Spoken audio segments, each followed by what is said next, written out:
Hello everyone, I am Pankaj Verma. Welcome you all for today's discussion. Today we are discussing very important topic of power system stability, which is known as swing equation. Okay, so you see this swing equation is very helpful in describing stability of system under certain disturbances, right? When there is a disturbances in the system. Okay, so we are talking about disturbances. So what does it mean is this swing equation is very helpful in determining transient stability of the system.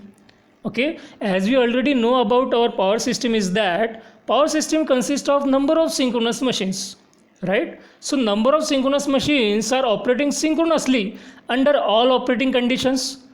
Okay, so but under normal operating condition, the relative position of the rotor axis and the magnetic field axis of the synchronous machine is fixed. Okay, but this is in case of we are talking about the normal condition. In the steady state condition, you see the relative position of the rotor axis and the magnetic field axis is fixed.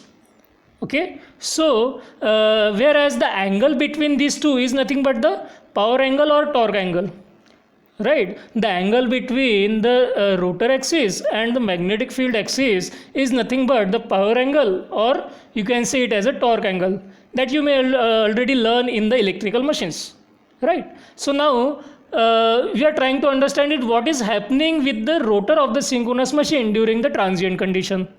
Okay, what is happening with the rotor with during the transient condition, or we can say during the disturbance. Okay, so the rotor of the synchronous machine may accelerate or it may also decelerate because of the disturbance, right? So that is happening. So that is why it is very important to understand the behavior of the synchronous machine during the transient condition. So the swing equation is help us to analyze the this synchronous machine during the transient condition, right? So now you can see in the next slide, figure shows the torque, speed and flow of mechanical and electrical powers in synchronous machines. Okay, so in figure A for the generator, you can see that Tm and Te has been shown, whereas Tm is the mechanical torque and Te is the electromagnetic torque. Okay, generally in the power system for the machine, the difference between Tm minus Te is nothing but Ta, which is called as a accelerating torque. Okay, that we will see later, but the difference between this Tm and Te is nothing but the accelerating torque. So in the steady state condition, this accelerating torque is equals to 0 because the Tm and Te are equal. Okay, so that is happening during the normal condition, or we can say in the steady state condition. Okay, so to understand why the swing equation is very important to determine the transient stability of the system, so for that let's first consider angular velocity. Okay, as we already all know about what is the formula for angular velocity, where angular velocity omega is equals to d theta by dt. Let's call this equation number 1. Okay, also write the angular acceleration alpha. So alpha is equals to d omega by dt, right, which is equals to, where omega is nothing but d theta by dt. So alpha is equals to d square theta by dt square. Let's call this equation number 2. Okay, now let's find out the power in the rotary motion is P. So P is equals to torque into omega, right? So P is equals to T into omega. Now if you want to write down the equation for the torque, so the torque is equals to the product of angular acceleration and moment of inertia, right? So that is T is equals to I into alpha. Okay, whereas I is nothing but moment of inertia and alpha is the angular acceleration, right? So ultimately this T is equals to I into d square theta by dt square. Let's call this equation number 3. Okay, whereas T is the net torque, right? Whereas this T is the net torque.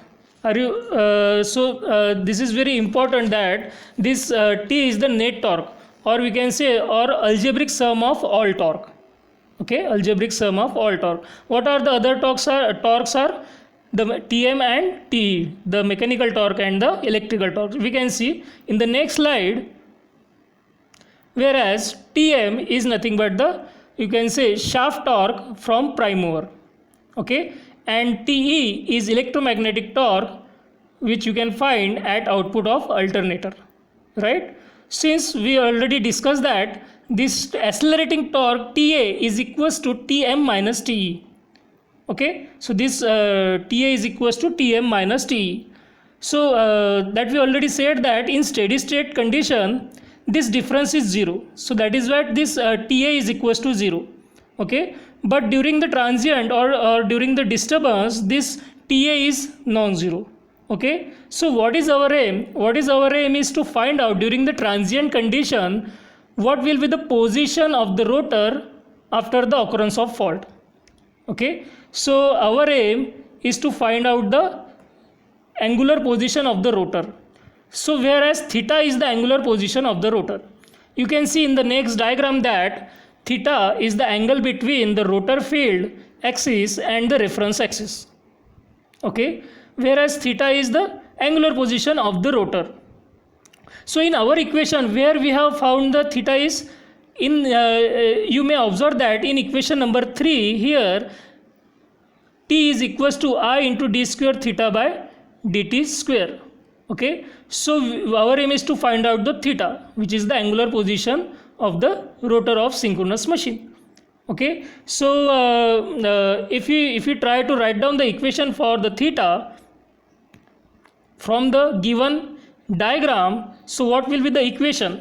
So if you try to write down the theta, if you try to find out the angular position of the rotor, which is the theta, right, at some time t, right, and with the stator field, with the rotating magnetic field omega s. Okay, so what you are trying to do is we are trying to obtain is the theta at some time t with omega s. So theta is equals to omega s at some time t, so it is omega st. Okay, so omega st plus the remaining part you can see in the diagram, which is the delta. So plus delta. So theta will be equals to, theta is equals to delta plus omega s into t, right? So this is the equation number 4, we can say that. So where theta is nothing but the angle between the rotor field and the reference axis, right, and the omega s is the synchronous speed. Okay, and also you can observe in the diagram that delta is the angle between rotor field and the stator field. See, we can observe or we can calculate the theta in between the rotor field and the stator field also, but it is very convenient to us to obtain the theta in between the rotor field and the reference axis. Okay, so that is why for our convenience we have obtaining the theta, the angular position of the rotor between the rotor field and the reference axis.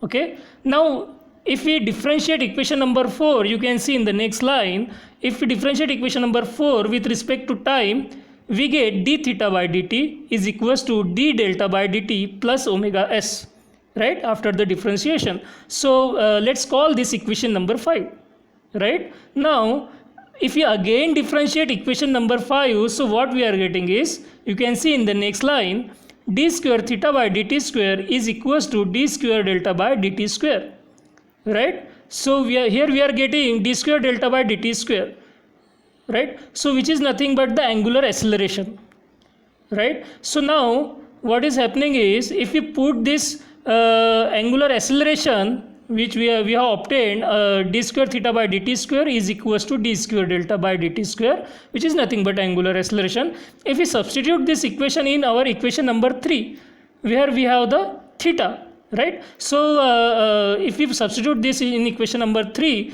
so let's see what we are getting. In the next line you can see that torque T is equals to I into alpha, that is our equation number 3, right, which is equals to I into d square delta by dt square. Here we have put, instead of d square theta by dt square, we have put the d square delta by dt square, right? So now let's say this is equation number 6. Okay, now if we multiply this equation by omega, okay, let's say if we multiply this equation 6 by omega on both sides, okay, as we already know that the relation between this, if we multiply this torque with the omega, so what we are getting is the power, right? Here you can see that, right? The rotary motion power P is equals to T into omega, right? So if you multiply torque with the omega, you will get the power, right? So here you can see that after the multiplication of omega on both sides, so whereas this T is the nothing but net torque, or you can say this accelerating torque, which is the accelerating torque is equals to Tm minus Te. So this, instead of that, we have written this Tm into omega minus Te into omega is equals to I into omega into d square delta by dt square, right? So we already know that Tm into omega is nothing but power.